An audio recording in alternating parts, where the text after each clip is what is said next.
찬송가 200장 함께 찬송하도록 하겠습니다. 찬송가 200장입니다.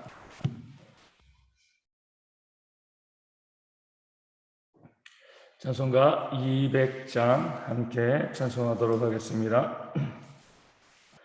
달고 묘한 그 말씀, 생명의 말씀을, 귀한 그 말씀 진실로 생명의 말씀이 나의 길과 믿음 밝히 보여주니 아름답고 귀한 말씀 생명샘이로다. 아름답고 귀한 말씀 생명샘이로다. 귀한 주님의 말씀은 내 노래 되도다. 모든 사람을 살리는 생명의 말씀을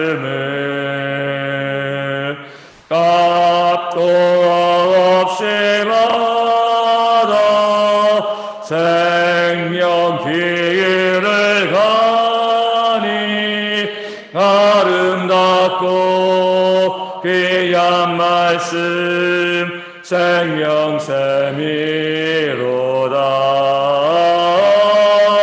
아름답고 귀한 말씀 생명샘이로다.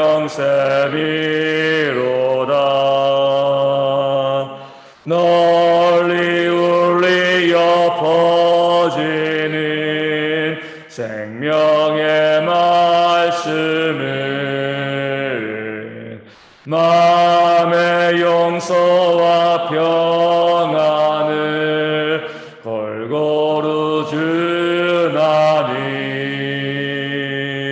다만 예수 말씀 듣고 복을 받네. 아름답고 귀한 말씀 생명샘이로다.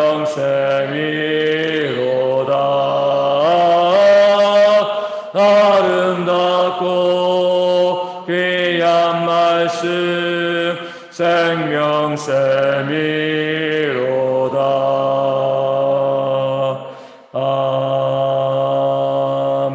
아멘.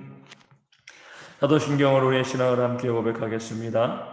나는 전능하신 아버지 하나님 전지의 창조주를 믿습니다. 나는 그의 유일하신 아들 우리 주 예수 그리스도를 믿습니다.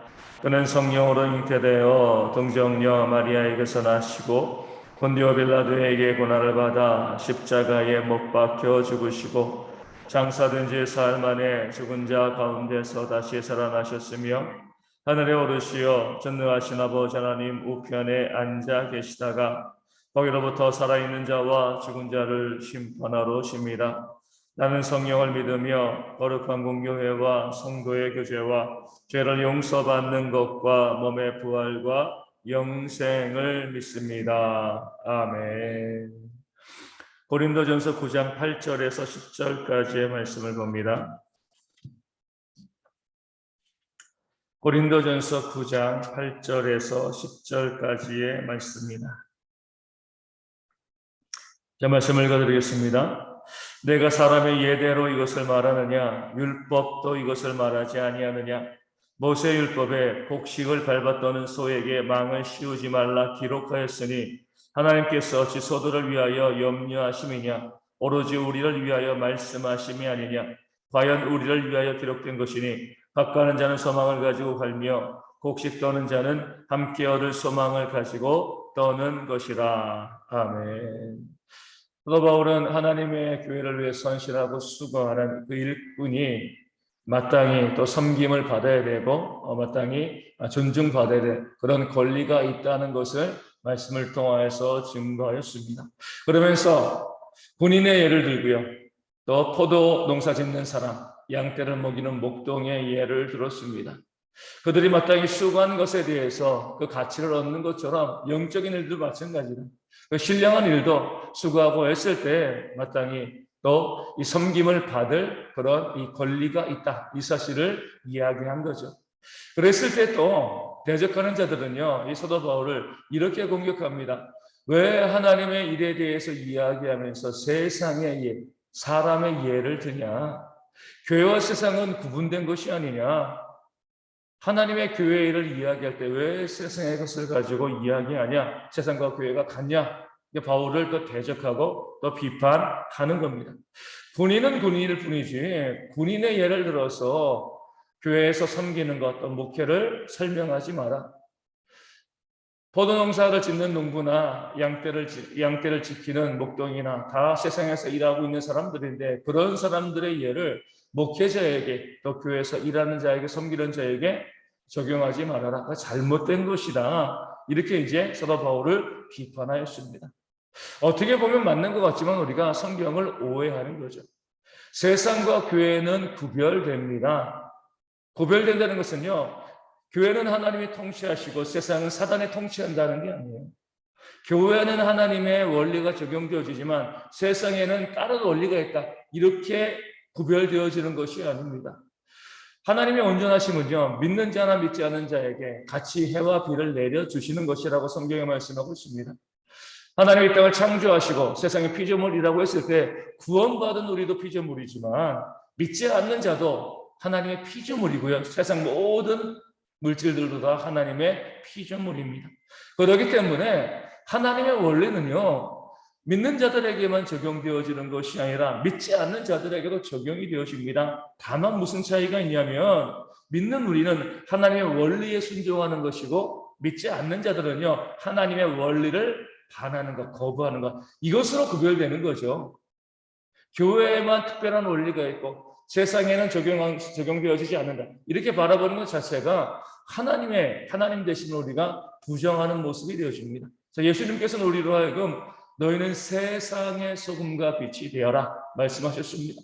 교회 안에 소금과 빛이 아니라 우리 교회 안에서만 하나님의 원리가 있을 것이 아니라 이 세상에서도 뭐예요? 하나님의 원리가 그대로 적용이 되어진다는 겁니다. 그렇기 때문에 우리 세상을 통해서도 세상의 움직임을 통해서도 어때요? 하나님의 원리를 발견할 수 있고요. 또 하나님의 원리를 그 세상에 그러기에 온전히 적용하며 너희도 하나님의 원리를 따라 살아라. 이렇게 말하는 것이 교회와 세상과의 관계가 되어집니다. 단절되어지고요. 완전히 구분되어서 전혀 상정하지 않는 것이 아니라 그들 가운데 하나님의 원리, 그들 가운데 있는 그 원리를 다시 한번 되살려내는 것이 믿는 자들이 세상에 소금과 빛의 역할을 감당하는 그런 모습이 되어지는 겁니다. 그것을 이야기하고 난 다음에 바울이 또 이렇게 이야기합니다. 율법에서도 너희가 중요했으니 율법에서도 성경에서도 분명히 원리가 나와 있는 것을 너희가 읽어보지 못하였느냐? 내가 세상의 예만 가지고 이야기한다고 해가지고 성경이 없다고 이야기하는 것이 아니라 하나님께서 세상과 교회를 함께 통치하시기 때문에 세상의 원리를 통해서도 원리를 발견할 수 있고 성경을 통해서도 수고하고 헌신한 자에게 마땅히 섬겨야 된다는 원리가 나와 있다. 이렇게 이제 이야기하면서 구약에 나와 있는 곡식 떠는 소에, 그러니까 이제 이 껍질을 벗기는 이제 탈곡하는 그런 소의 입에 망을 씌우지 말라. 율법에 나와 있는 말씀을 인용하고 있습니다. 곡식 떠는 소에게 망을 씌우는 사람들이 있어요. 곡식을 떨면서 껍질을 벗기면서 소가 뭐 하는 거죠? 곡식을 먹을까 봐 그게 아까운 거예요. 하나님께서는 그렇게 하지 말라라고 이야기합니다. 소가 수고하는 거 아니냐? 소가 너희를 위해서 애쓰고 봉사하고 헌신하고 있는 거 아니냐? 그러면 그 소가 수고하고 애쓰고 노력하면서 자신의 일에 합당한 삭살 받는 것이 마땅하지 않냐? 그 소의 입에 망을 씌우지 말고 곡식을 먹으면서 일할 수 있도록 해라. 이것이 바로 하나님의 원리이다. 라고 율법을 통하여서 말씀하였습니다.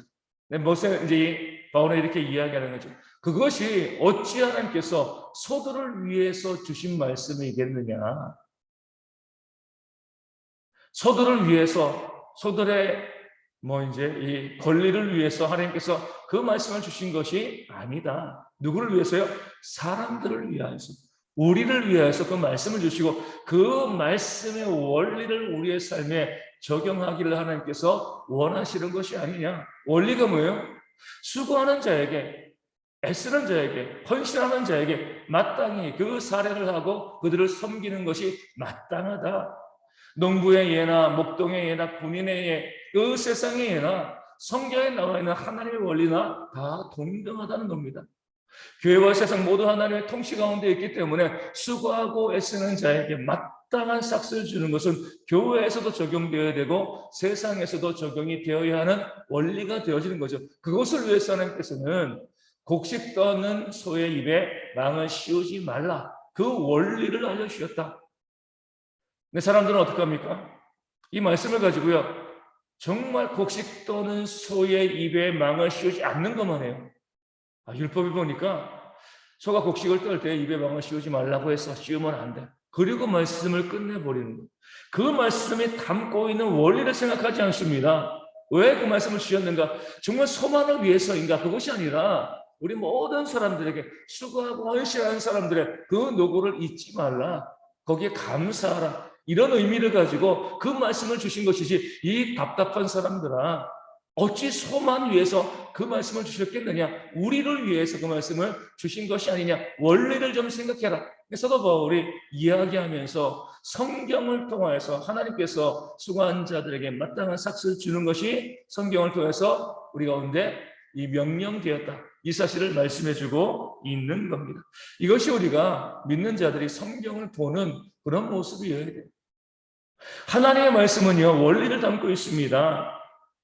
구체적으로 세세해 보이는 모든 말씀도요, 그 구체적이고 세세한 것만 보는 것이 아니라 그 말씀이 담고 있는 원리를 보고요, 그 원리에 따라서 우리 모든 삶에 적용해 나가는 것이 믿는 성도들의 모습, 그런 지혜가 되어집니다.